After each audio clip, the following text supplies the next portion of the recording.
Hello viewers, আসসালামু আলাইকুম। আরেকটি ভিডিওতে আপনাদের সবাইকে স্বাগত জানাচ্ছি। এই দেখুন, এটা হচ্ছে আমার মিনিয়েচার রঙনের গাছ আর আমার বাগানের একমাত্র রঙন ফুলের গাছ। যদিও বা আমার শখ অনেকগুলো ভ্যারাইটি আনার জন্য রঙনের, আরও 2-3টে ভ্যারাইটি আনার খুবই ইচ্ছা ছিল, তবে এখনও জোগাড় করতে পারিনি, তেমনভাবে চারাও করা হয়নি। বেশ কয়েকবার কাটিং থেকে চেষ্টা করেছি, দেখি কি করা যায়। যদি পরবর্তীতে কখনো আনি তখন তো দেখাবই। যাক, আজকে যেটা দেখাবো সেটা হচ্ছে এই রঙন গাছে আপডেট দেবো আপনাদেরকে। এর কিন্তু কিছুদিন আগে আমি ছোট করে একটু আপনাদেরকে পরিচর্যা বলে দিয়েছিলাম যে যারা মাটি পরিবর্তন করবেন না তারা ঠিকই করবেন।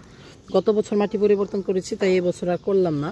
এই বছর গোড়া থেকে অনেকটাই অংশ খালি ছিল, তাই আর মাটি সরাতে হয়নি। যাদের গোড়া খালি নয় তারা মাটি সরিয়ে নেবেন। তো মাটি সরানোর পর যেটা করবেন, এখানে কিন্তু গোবর সার দিয়ে দেবেন অনেকটা পরিমাণ। এই যে এতটুকু পর্যন্ত খালি করা ছিল, এতটুকু ছিল, আমি এখান থেকে এতটুকু খালি করে নিয়েছি। তারপর গোবর সার দিয়ে এতটুকু পর্যন্ত, তারপর উপর দিয়ে হালকা করে একটু মাটির স্তর দিয়ে দিয়েছি।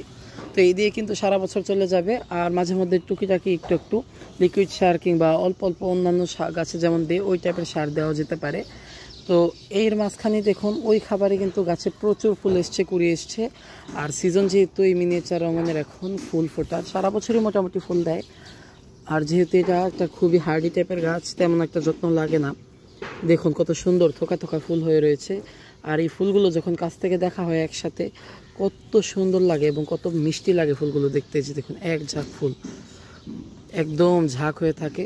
সাইজের ছোট বলে আরেকটু বড় যদি থোকাগুলো হতো তাহলে কিন্তু চমৎকার লাগতো। এমনিতেই এটা অনেক সুন্দর একটা ফুল।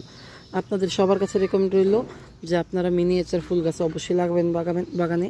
এই দেখুন, কয়েকটা ফুল ঝরে পড়েছে। ফুলগুলো একটা একটা করে দেখুন, আলাদা করে দেখলেও ঠিক কত সুন্দর লাগে। ফুলগুলোকে যদি আমরা শুকিয়ে নিই, একটা বিশেষ ধরনের সিলিকন টাইপের কিছু একটা আছে যেটা দিয়ে ফ্লাওয়ার শুকানো হয়, শুকিয়ে কিন্তু এগুলোকে রেজিন আর্টে ব্যবহার করা যেতে পারে। এই যে দেখুন কত সুন্দর একটা ফুল।